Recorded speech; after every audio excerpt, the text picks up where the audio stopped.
Hi, I'm Golf Magazine Top 100 instructor Tom Stickney. Today in our Trackman educational series, I want to talk to you about the bottom row of numbers that you'll see on the screen. Club head speed, ball speed, smash factor, spin rate, dynamic loft, launch angle, carry, height, landing angle, and total. Basically, these are my club fitting numbers. So if I hit just a quick little sample shot right here,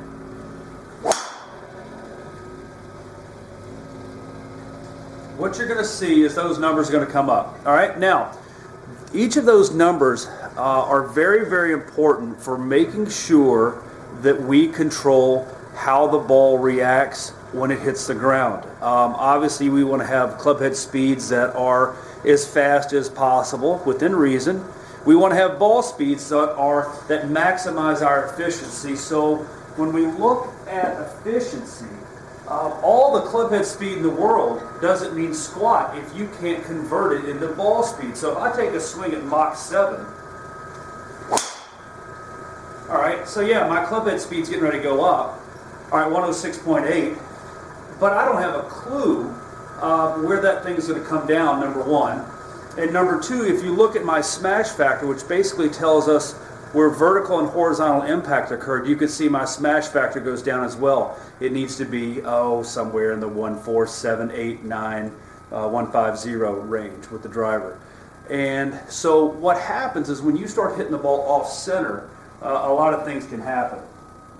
So let's take a look and let's find a speed where I can get the ball in the center of the club face. All right, so here we go.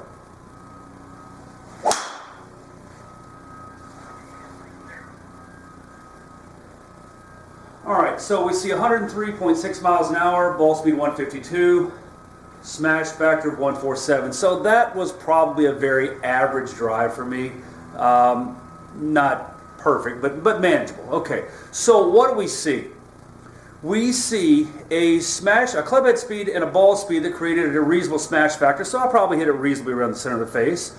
Now, the next phase that we want to look at, spin rate and dynamic loft. We know that in order to control our height, that we have to better control our spin rate and our dynamic loft. Okay, if my spin rate is low, as it is right there, which is a good thing for the club head speed, the ball speed that I have, then what do we see? We see dynamic loft. So I probably caught that in the wrong part of the face, which added some loft, and that's going to give us that extra dynamic loft. So let's try it again. Let's see if I can get the spin rate about the same, and I can get the dynamic loft down just a little bit, because at 127 feet high, that ball is just not going to pitch forward as much as we'd like because the landing angle is too steep at 45.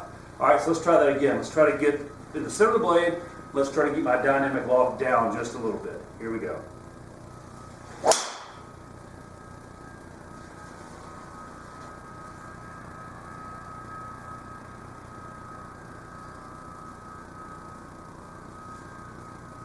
Okay, so I got the dynamic loft down, but I hit it in the wrong part of the face and the spin rate went up. So let's try that again. So that wasn't really a good swing.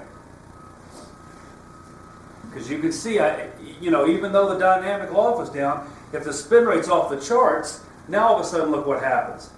The ball is going to come in too flat, or peak up, fall out of the sky, and we're going to lose some distance. So let's try that again. Let's see if we can get it a little bit better.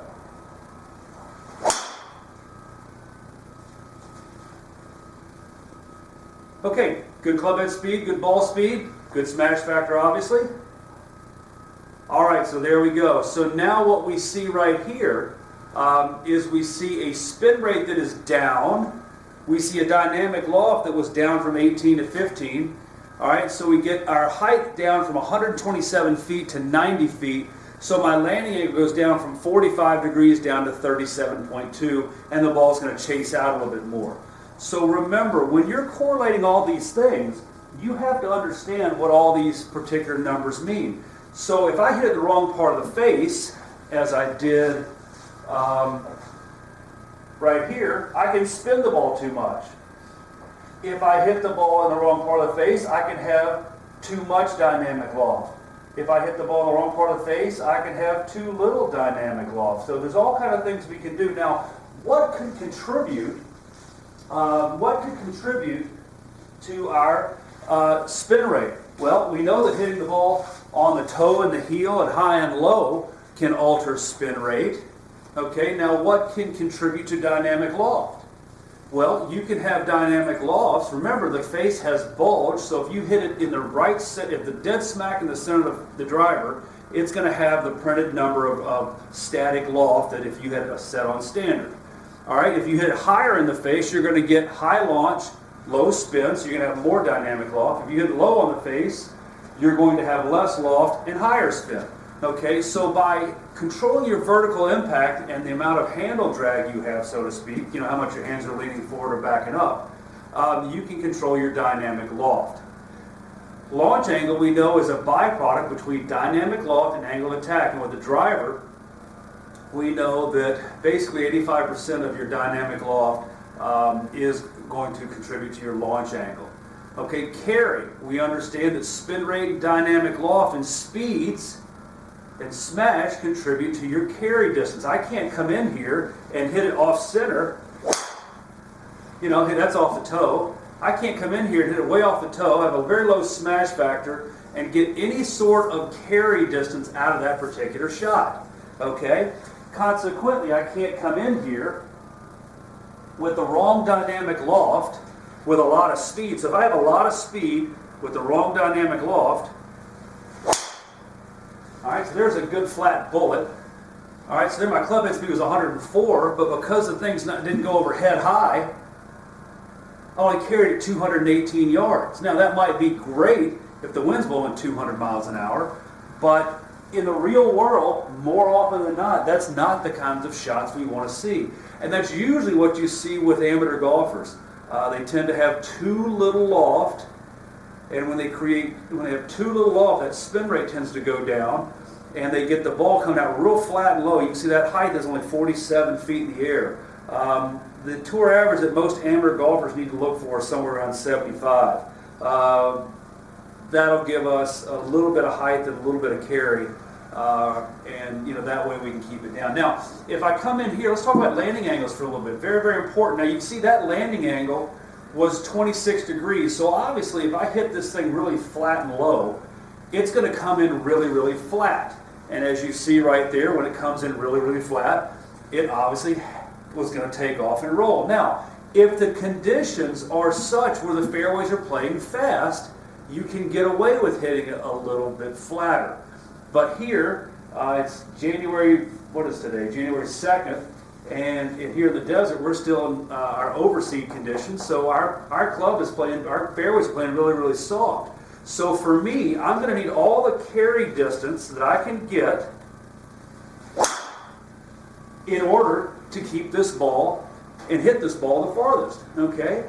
So if I come in and I hit it too flat, you know, it's going to be really, really difficult for me to get any roll, because even with a landing angle of 33, which is pretty flat, I'm still not getting the roll that I need, or I'm still not getting the carry that I need, because that ball had carried 234. All right, so if I hit a little bit higher in the air, move the ball up, we're going to add dynamic loft, and that'll increase our spin a little bit. Now, there's diminishing returns if I hit it too high, obviously, but you can see here, if I hit the ball a little bit higher in the air, because of our conditions, all of a sudden I'm going to carry the ball a lot further. So remember, there's a yin and a yang between all those numbers down below. It is up to you to figure out what you need to do to be able to maximize club head speed, ball speed, spin rate, dynamic loft, carry, and landing angle. All those things contribute to you being able to drive the golf ball more effectively. And remember, it takes a lot more than a driver fitting to get those under control. So get yourself a driver fitting, number one. Number two, get you some lessons so you can make sure that you understand how to control the plane and the pivot to make sure that you can create consistent numbers when it comes to the bottom row on the Trackman. Thank you so much. Hope you had fun.